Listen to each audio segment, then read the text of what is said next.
Chavrusa Daf. Good morning, Reb Binyomin.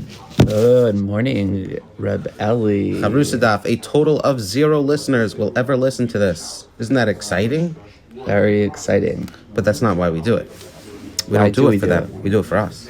Do it for us. And actually, you know, we might listen to it. Yeah. There's also, we had a guy yesterday who said that just by listening into our Chavrusa Daf live, he was able to get better. You know what he said? What did he say? He thought that the Gemara was a little bit dull or boring. Oh, he yes. said hearing us, it livened the daf up for him. Love that. So he's like, oh, liquidity. I know what liquidity is. yeah, maybe we should get live audiences. Interesting. Well, we do have Rabbi Teddy in the background today. That's right. Okay, so we're on the back of Chaf Zayin Omen Beis. You might have a story within a story within a story. Ooh, recalling a plot from Daf 10 or somewhere. Okay, the Gemara above stated that a blemished animal is treated. Rav Huna Marav said a blemished animal is treated like unspecified funds. Gemara stated blemished Animal? Yes, Right. Okay, so this assertion is now questioned, and mi amar behema ba'alas mums kistumadamya. Do we say that a blemished animal is treated as unspecified funds? Hi tashma. Ketzad amru ha'ish megalech ala naziris aviv. In what case did they say that a person shaves his head with his father's naziris funds? Now we're going to take this slow because I did look at this last night a little bit to prepare for this illustrious share. There is a halacha l'meish meisinai, says note 3, which states that a person can finance his naziris sacrifice with superfluous unspecified funds originally set aside by his father. So what happens? His father had been a Nazir. His father sets aside money for his own concluding sacrifice. His father runs into traffic and dies before he does his naziris. This use of his father's funds is called shaving with his father's naziris. The case in which the son may use his father's funds is the subject of a tonight dispute. Okay. So now we know what that means. So Yeah.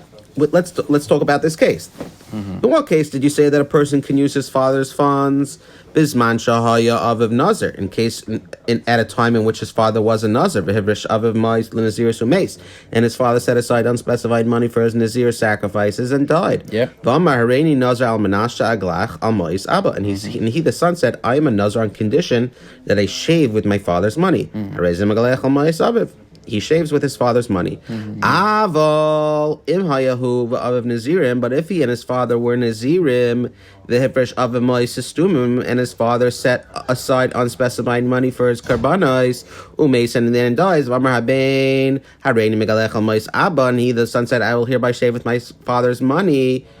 Yiplu l'nadav. These money should go for voluntary offerings because I think the difference is he was already a nazir when his father died.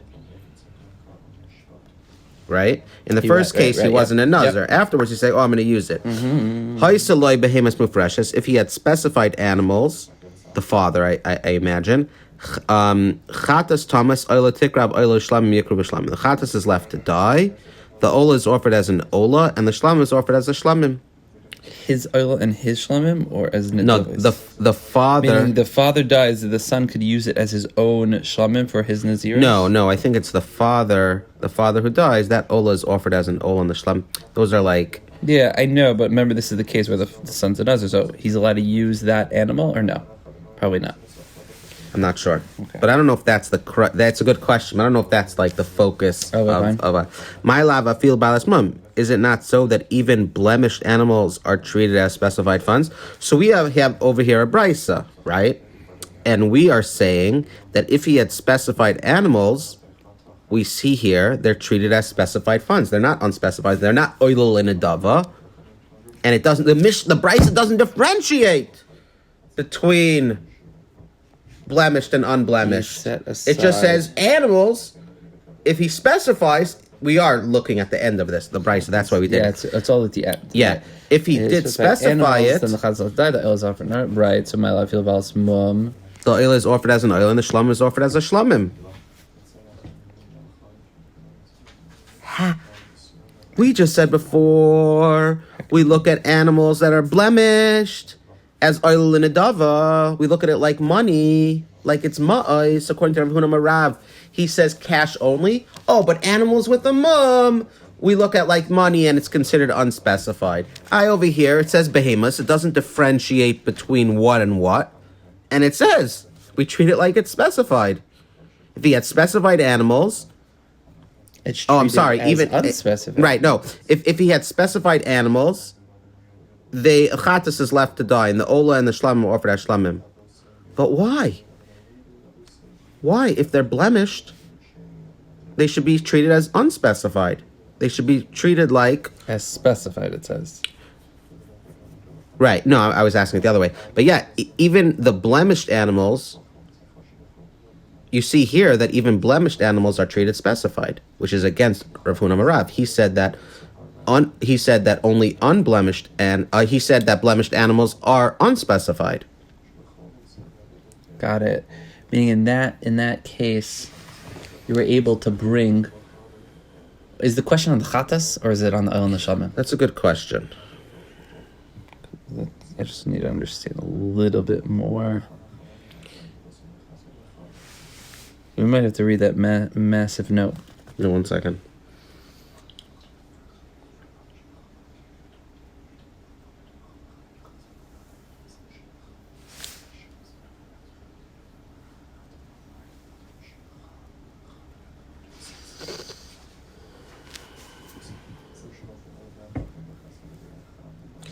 The Brisa contrasts, note 8, fine. The Brisa contrasts unspecified money, which goes for communal ola offerings, with specified animals. It mentions no distinction between blemished and unblemished animal. This suggests that all animals... Oh, the fact that the chatas is left to die shows that it's specified. What? Because it's the chatas.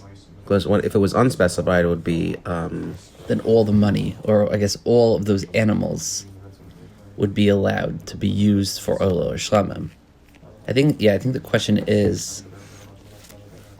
On the chatas part? Oh no, the chatas, anytime it's something specified, you can never use a chatas.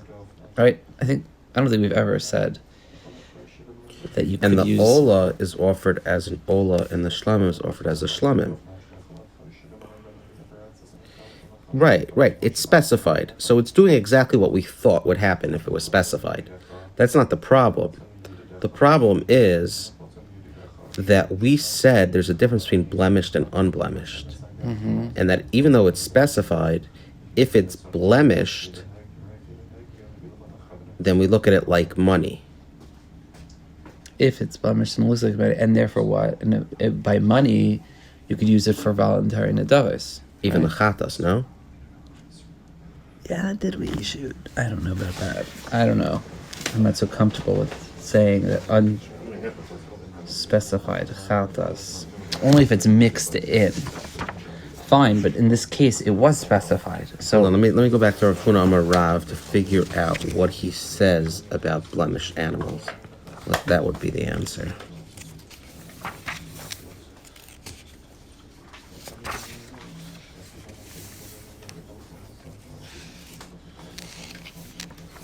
We're gonna find Rav Huna Amar Rav. And what did he do? Should I do post it for me break?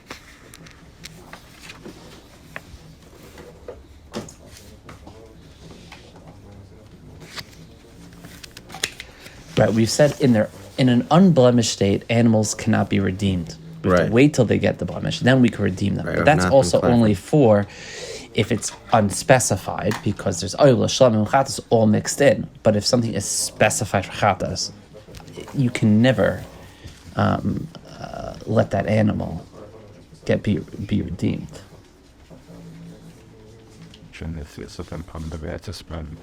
Superfluous unspecified. Go for a voluntary communal offering. What do we see here in this note? Let's switch it to the division. Well, sure, Ashwin. A bit of it. In all honesty. If it ought to close with all the people. I tell you that I'm at them a bit. I think all of us up for the she with us a lot. Okay, the end of note 8 clarifies this question. Okay. Yeah, want to read it? Yeah. Moreover, the inference that blemished animals are treated as if they were specified, including the Bryce's ruling, blah, blah, blah, blah, blah. Okay, not blah, blah, blah. Here the Bryce states that in case of specification, the chatas is left to die, the ola is offered as an ola. The inference is then that regarding blemished animals too, the law is that only one animal is left to die. One is used for the purchase of an ola offering, and one is for the shlamim. This needs further elucidation. The case at hand must refer to a father who set aside a blemished female lamb, a blemished male lamb, and a blemished ram to finance his concluding sacrifices. Okay. The Gemara earlier said that when you see when he puts those three animals, it can only be used for specific sacrifice. Yeah. The Brisa rules that they are not redeemed to finance voluntary ola offerings, nor are they all left to die. Rather, the female lamb is assumed to have intended for the purchase of the chatas, and since now it is superfluous, it is left to die. The male lamb is redeemed to finance a voluntary ola, and the ram is redeemed to finance a voluntary shlamim. Rabbi Hanuna's question is that according to the Gemara's earlier assertion that it should have been expected that blemished animals be treated like unspecified funds, meaning that on becoming superfluous, they are all redeemed and are used to finance voluntary ola offerings. Yes, even the chatas. Because it was like mixed in? Because it was unspecified. Because it was unspecified. Because it was a chatas with a mum. And a chatas, you didn't classify it as to being a chatas, number one, right? Yes, we can show that it was going to be a chatas, but I don't think like he literally said, "This is my chatas." Okay, got it. And then what happens is they all have a mum, and if they all have a mum, they're unblemished, they're blemished, and they're considered to be unspecified. So in this case, why is the chatas left to die? It should be oil linadava because it has a mum. Basically, if it has a mum, you could have never really said that this is my carbon. You were right because you can't bring an animal with a mum. Right. So you knew the whole time that you were going to be having to pite it onto a different animal. Mm-hmm. Therefore, it's as if it's unspecified. Mm-hmm. Yet, it's making no mention of this distinction between blemished and unblemished. So you see here that even blemished animals, right? Rav Nachman tried to clarify Rav Huna Marab by saying blemished animals are treated unspecified. Here we see that blemished animals are treated as specified. No, when the Brisa says that the chatas left to die, it's talking about tmima, unblemished animals. Aval bailas mum b'stuma damya. But do you suggest that according to the Brisa, blemished animals are like unspecified funds? My irimayis. If so, why does the Brisa discuss money as the example of unspecified funds?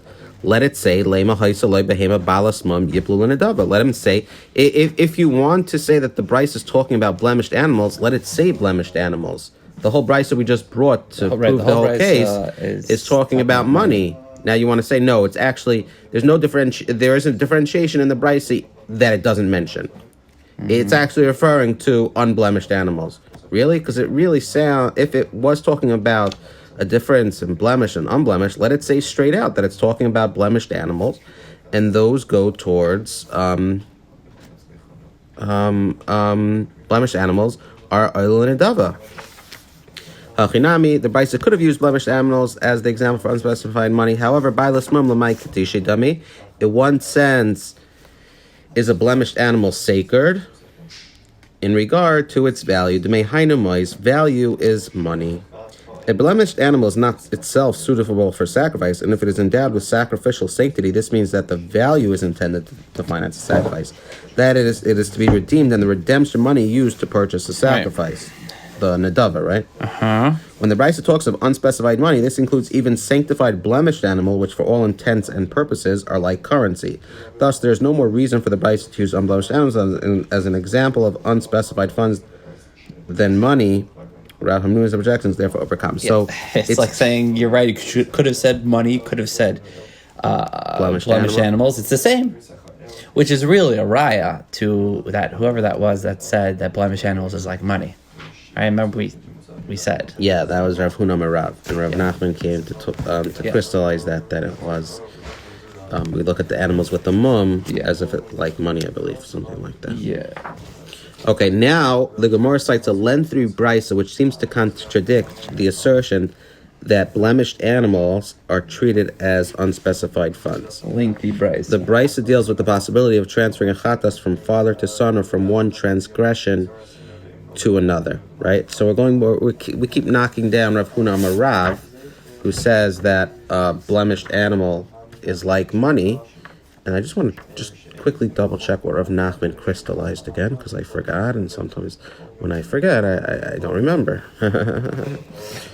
Okay, 1 second. Good one, Ellie. Sorry, it's a hard. It's not the easiest of Gemaras. Would you say not?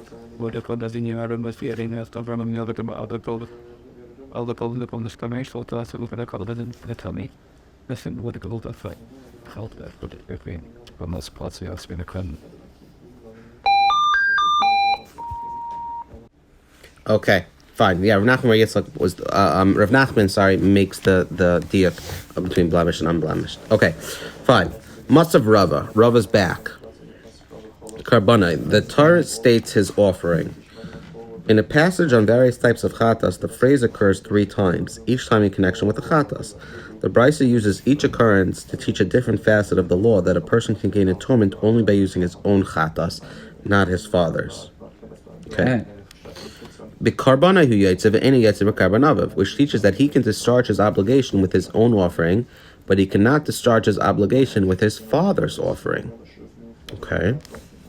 Wow, this Brisa. Do you see how long this Brisa is?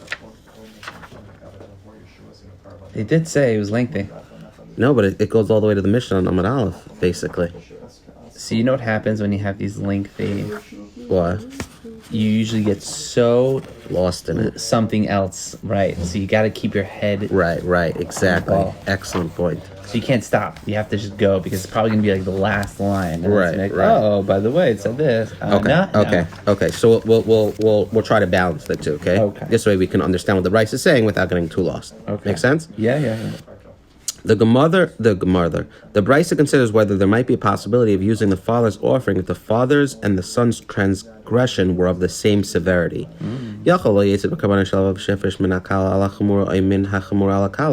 I might have thought that perhaps he cannot discharge his obligation with his father's offering, but only if that offering had been designated for a light offense and is used by the son for a grave offense.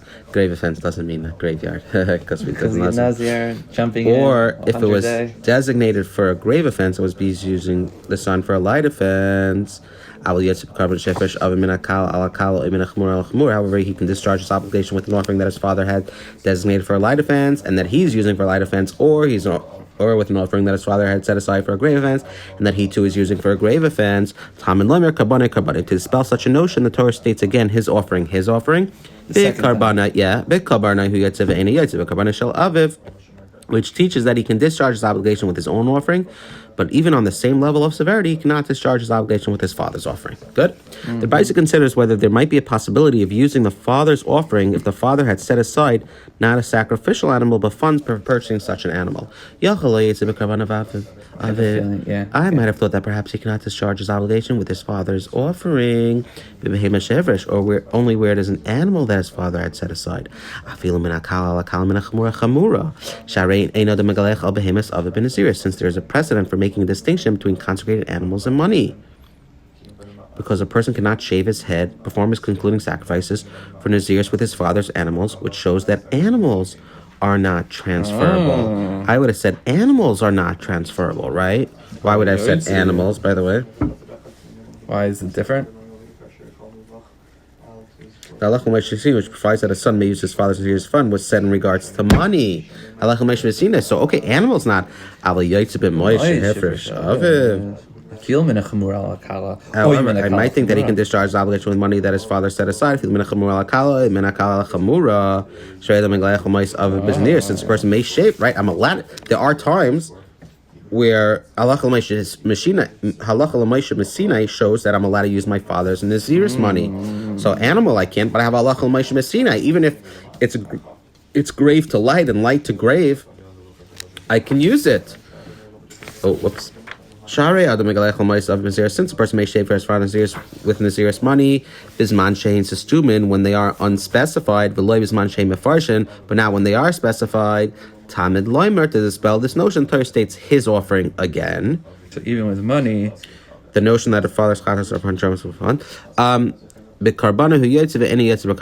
teaches that he can discharge his obligation with his own offering, but cannot discharge his obligation with his father's offering. And even where his father had merely set aside funds for achatas, these funds are not transferable to his son. So not even money. So the only time you can that a son may use his father's and his Nazir's funds was said in regards to money is you can only use them. When can you actually use them? Can you? Yeah, there's halacha ma'aseh Sinai. If the father set aside unspecified funds for his Nazir sacrifices and then died, his son may use these funds for his own Nazir sacrifice, provided that it became a Nazir after his father's death. Since there is precedent in the law of Nazirs for sacrificial funds being transferable from father to son, the Bryce here considers the possibility that regarding the Chatas too, sacrificial funds may... Okay. Oil and Shlamim. Right. Oil and Shlamim, there's halacha l'maisha Messina when it's unspecified that the son is allowed to use the father's funds if he became a Nazir after his father's death. Mm-hmm. So then we want to say, oh, okay, fine. Unspecified, oil and Shlamim. What about a Chatas too? He didn't specify this chatas money. He just he has some money here. Maybe some of it's for the chatas, but right? It's unspecified funds, and he's like, oh, okay, I'll use it for my chatas fund, my chatas. The son's going to say, oh, I just became a nazir after my father's death, and I'm going to take these unspecified cash and use it on a chatas. Comes along the Torah and says, "Bekarbonei again." Karbonai. But the Brisa continues, not getting lost as per the guidance of Binyomin GPS. ChatGPT Binyomin. The Brisa considers whether a person who set aside Bing Swerdlik. Binyomin. The Brisa considers whether a person who had set aside a chatas for a certain sin can convert the animal to atone for a different sin, where both sins are his own. I might have thought that although he cannot discharge his obligation with money which his father set aside, even if they're the same severity, but he can nevertheless discharge his obligation with an offering which he set aside for himself. The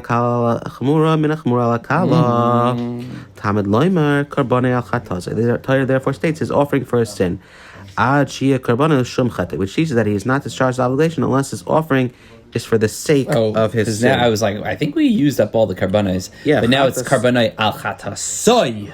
A chatas for a particular sin must have originally been consecrated for that sin. It cannot be consecrated for one sin, then used to atone for a different sin. But what if they're the same severity? Is that the next one? Although a person cannot transfer a sacrificial amount from one of his sins to another sin, the Brisa considers whether it might be possible to convert. Money. So even if it's animal. So even if they're the same severity, right? No, we didn't get that. We're just talking about animal, and now we're going to do money. Oh no, okay, but before that, in this part before, where he's like, oh, I did an avera, I set aside for a chatas, but I did another avera, so I'm going to use that chatas for that. He was thinking maybe he can even do it when they're not the same severity. Comes along and says karbane that it has to be for the sake of his sin. Yeah, it doesn't seem to answer. It has to be for that sin. But what about what if it's the same severity? Right. Maybe. Question. It didn't address that, right? Yeah. Let's see, maybe we'll get to that. Okay. Although a person cannot transfer a sacrificial animal from one of his sins to another sin, the Brisa considers whether it might be possible to convert designated money from one sin to another. Fine. Maybe money is like more, it has that din of unspecified, even though. I might have thought it is only that one. Is it okay that I'm reading today, Rabbi Binyomin? It seems like that's how we're doing it today, It's just the only thing. I need to push through this one. And I'm good. I'm good with that. I'm good. Yeah, I might have thought that is only that one cannot discharge his obligation with an animal that he set aside for himself for a particular sin.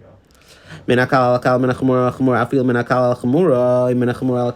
it's from an animal which he originally set aside as a chatas for a light offense, now he wishes to use it for a chatas for a different light offense, or from an animal which he originally set aside for a grave offense, now he wants to use it for a light offense, and now he wishes to use it as a chatas for a grave offense, or even from an animal which he set aside for a light offense, now he wants to use a great offense, or from an animal which he had initially set aside for a grave offense, now... Did it just repeat itself? No, it just said all the cases. Okay,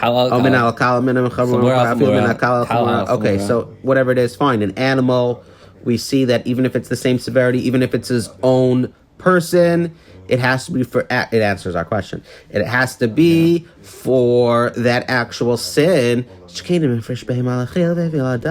regard to an animal set aside as a sacrifice, if he set aside an animal to use for chatzas, for inadvertent consumption of forbidden fat, and mistakenly bought it for inadvertent consumption of blood, in that case, he did not commit me'ilah by his inadvertent attempt at conversion, and he is therefore not atoned in the case of an intentional attempt either.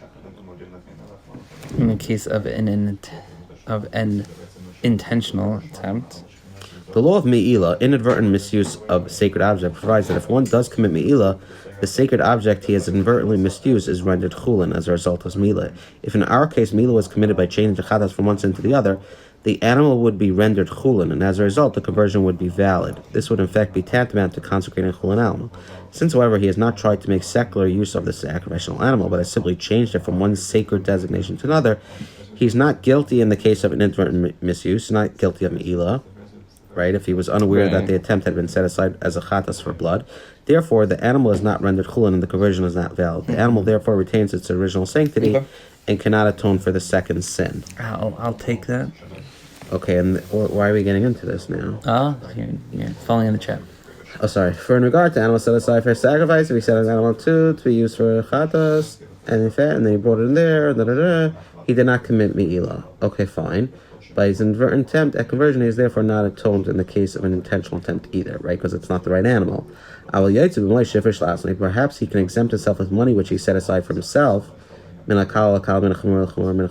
he takes the funds set aside for a light offense to use them as a purchase to atone for a different light offense, or grave to grave, or grave to light, or light to grave. For I might think that money, unlike animals, is convertible in this way, since if he set aside for himself money for a chatas to atone for consumption of forbidden fat, and mistakenly bought the money of chatas which he brought to atone for consumption of blood,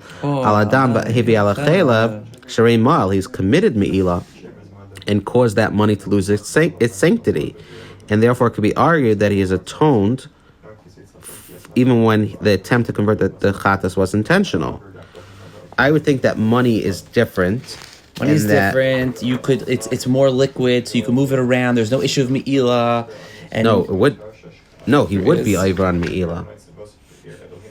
Sharei mal. Why? Why? By transferring it. Remember, we just said before in the footnote. If you transfer it, a behemoth you can't transfer, right? Is that it wouldn't even work, even if you tried. And here you're not supposed to, but it would work for money. It works. Oh, the fact that you're over on me'ilah shows that there is some transfership. Yeah, exactly. Right. And therefore it could be argued that he atoned even when the attempt is intentional. Note 18, for example, he had set aside money for a chatas to atone for eating forbidden fat. Then he accidentally used that money to buy an animal as a chatas for consuming blood. In this case, the money loses its sanctity. Accordingly, the animal he purchases is not a chatas for fat, and it can therefore atone for blood. The Brisa argues that perhaps just as an unintentional redirection of the funds is effective for atonement, so too it should an intentional redirection be effective. So too should an intentional redirection be effective. So perhaps just as an unintentional redirection of the funds is effective. Oh, so he is atoned in that case. If you set aside for money, for the second, whatever he ended up bringing it for, meaning that second avera. There were two averas that he did. Yeah, he moved it from one to the second. In the first case, when it's talking about karbanos, he doesn't get any kapara at all. Right. For either of the averas. In this case, one, he's at least getting the kapara for the second one. The one that he either intentionally or unintentionally did it for. Which is the reason why there was me'ilah, because you moved it away. So you see a transfership. Oh, so you would think that by case of money, he's atoned, because he committed me'ilah. Talmud Lamar Achatasi, the Torah states for his sin. which teaches that he does not gain atonement unless his offering or the money designated to purchase it is originally set aside for the sake of his sin. That was the Havmin, and we're saying right. no. No, you would think that just because he's over on Me'ila, it is Mechaper, comes along and says Chatasai to teach you that, no, you're over on Me'ila, and no, by the way, nothing's Mechaper. Okay. Right? Did I get that? I think so. I think that is correct. If he intentionally the money is just like money, a which he designated for chatas for bunny, use it to buy chatas for fat. Money does not lose its it also does not lose its designation. So he did not commit meila. He does not commit meila. Oh, okay, fine. So it's just like we thought money was looser, but it's actually not. It's just the same thing like chatas. Yeah. Now, having completed a citation of the Brisa, the Gemara now formulates its question. The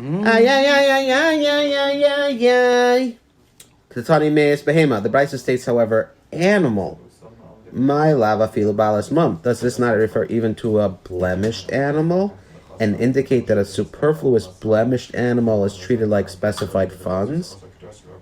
Because you're saying we're comparing money to animals. What animals are we talking about? And we said if blemished animals were treated like unspecified funds, which Rav Huna Marav and which Rav Nachman said was what Rav Huna Marav was saying, and it's just like cash. If blemished animals were treated like unspecified funds, then the son should be able to use his father's superfluous blemished animals for his own Nazir sacrifice, just as he can use superfluous unspecified funds left by his father. Since the Brisa seems to say that the son cannot use his father's blemished animals, this seems to contradict Rav Nachman's assertion above that blemished animals are treated like unspecified funds. Just as Rav Nachman treats blemished animals as unspecified concerning the halacha that specified funds goes for a long time, so too should consider them with unspecified in regard to halacha that some may shave his father.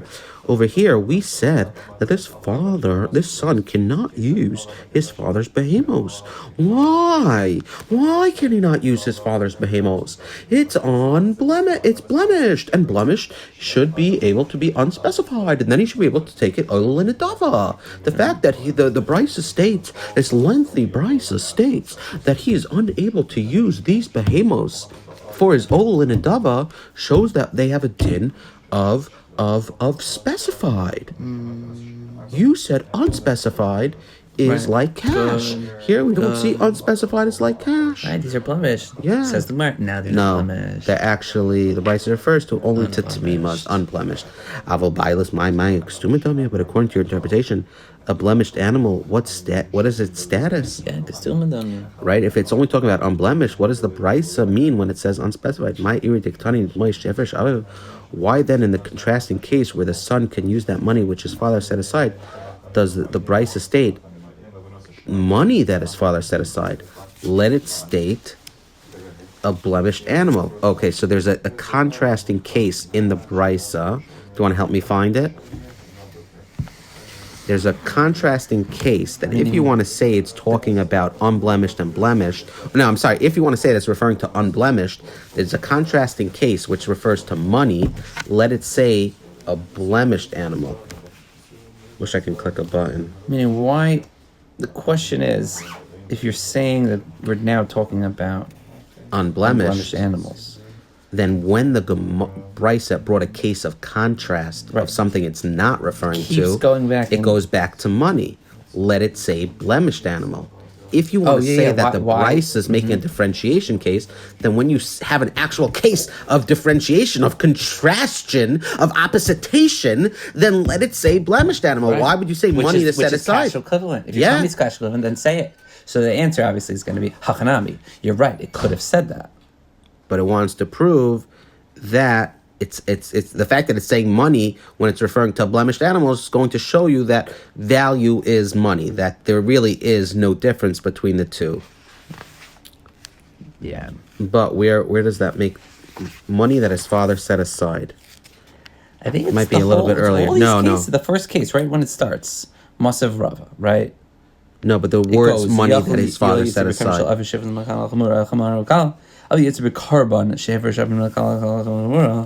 Show me the words money that his father set aside. Okay. Yachal it's either carbon aviv. No. Behemish ifresh.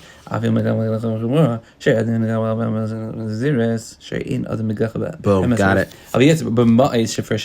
That's it.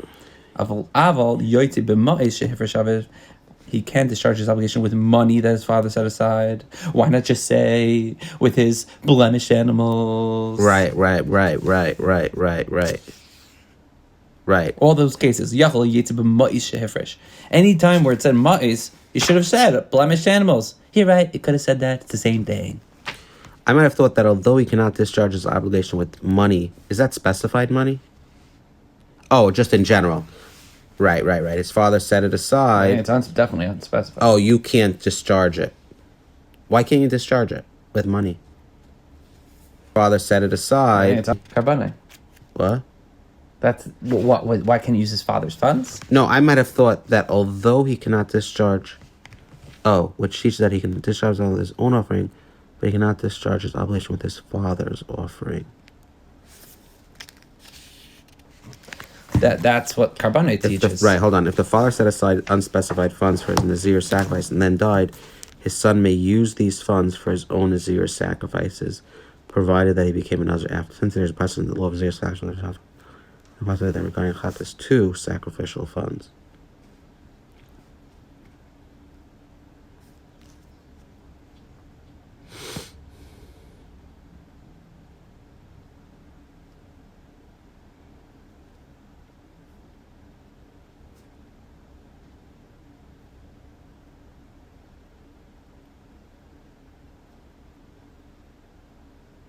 But what does this Haba mean over here? I just don't understand.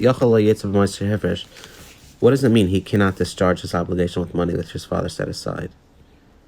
That's Allah that he's allowed to use that money. No? But in what case?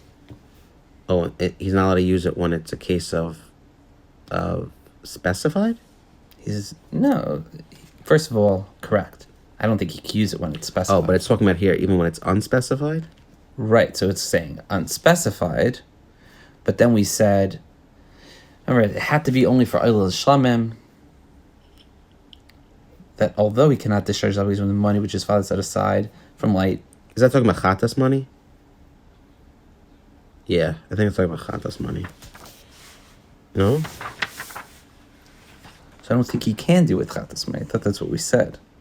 So what? So it's talking about Oilal Shlamim? Yeah, it even says in the note 9 over there. Chatas for a particular sin must have originally been consecrated for that sin. It cannot be consecrated for one sin and then used to atone for a different sin, even though both are perpetrated by the same person. So meaning, you definitely can't use your father's if it's not, right? You wouldn't even be able to do it for yourself. So what is that case where you could use your father's money? It's not for Chatas.